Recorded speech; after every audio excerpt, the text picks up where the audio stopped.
Assalamualaikum warahmatullahi wabarakatuh. Hai anak-anak kelas 8, bagaimana kabar kalian hari ini? Ustazah harap kalian dalam kondisi baik dan tetap semangat untuk menuntut ilmu. Sebelumnya perkenalkan, saya Ustazah Eka yang akan mengajar mata pelajaran Bahasa Indonesia di kelas 8. Oke anak-anak, pada pembelajaran hari ini kita akan mempelajari tentang teks berita. Materi ini diberikan kepada kelas 8 dengan kompetensi dasar 3.1, mengidentifikasi unsur-unsur teks berita, membanggakan dan memotivasi yang didengar dan dibaca. 4.1, menyimpulkan isi berita, membanggakan dan memotivasi yang dibaca dan didengar. Sedangkan pokok bahasan kita hari ini adalah 1. Pengertian teks berita. 2. Ciri-ciri teks berita. Dan 3. Unsur-unsur teks berita. Baik, kita akan mulai belajar hari ini dengan mengenal apa sih itu teks berita. Ayo, coba anak-anak perhatikan dulu gambar-gambar ini. Nah, kalian tentu tidak asing dengan gambar yang Ustazah tampilkan, bukan? Ya, ini adalah gambar media penyampaian berita. Setiap harinya, kita dapat menemukan berita-berita melalui televisi, koran, portal online, atau media lainnya. Oke, selanjutnya anak-anak coba perhatikan video yang Ustazah tayangkan ini. Kasus positif COVID-19 di Indonesia terus bertambah berdasarkan informasi yang dirilis Satuan Tugas COVID-19 melalui situs covid19.go.id. Diketahui penularan virus masih terus terjadi. Hingga Senin siang pukul 12 diketahui 1.525 kasus baru COVID-19 dalam 24 jam terakhir, di mana tambahan kasus baru ini seperti Anda lihat di layar membuat jumlah kasus COVID-19 melampaui 100.000.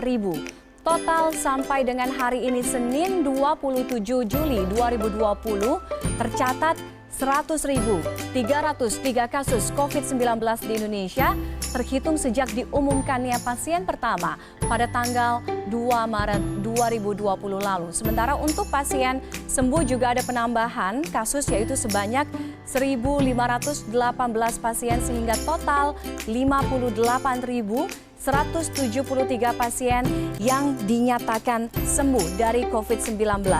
Selain itu, pemerintah juga masih mengabarkan duka dengan adanya penambahan pasien yang dinyatakan meninggal dunia, di mana penambahan 57 pasien COVID-19 yang meninggal dunia dalam periode 26 hingga 27 Juli 2020. Dengan demikian, total pasien COVID-19 yang meninggal menjadi 4.838 orang. Nah, anak-anak, setelah melihat foto juga berita tadi, apa yang dapat kalian simpulkan? Apa itu teks berita? Teks berita adalah teks yang berisi laporan kejadian, peristiwa, atau informasi mengenai sesuatu yang telah atau sedang terjadi di dunia.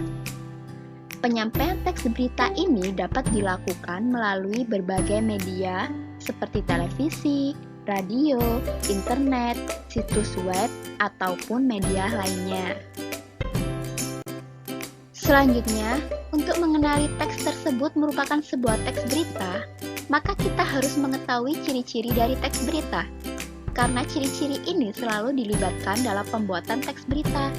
Ciri-ciri teks berita antara lain faktual, yang artinya nyata, atau berita itu dapat dibuktikan kebenarannya. Selanjutnya aktual, yang berarti baru, terkini, atau sedang menjadi pembicaraan. Kemudian objektif, yang berarti berita tersebut disampaikan berdasarkan fakta yang ada tanpa rekayasa atau dipengaruhi pendapat pribadi. Kemudian, bersifat informatif. Artinya, penyampaian berita bertujuan untuk menyampaikan suatu informasi kepada masyarakat.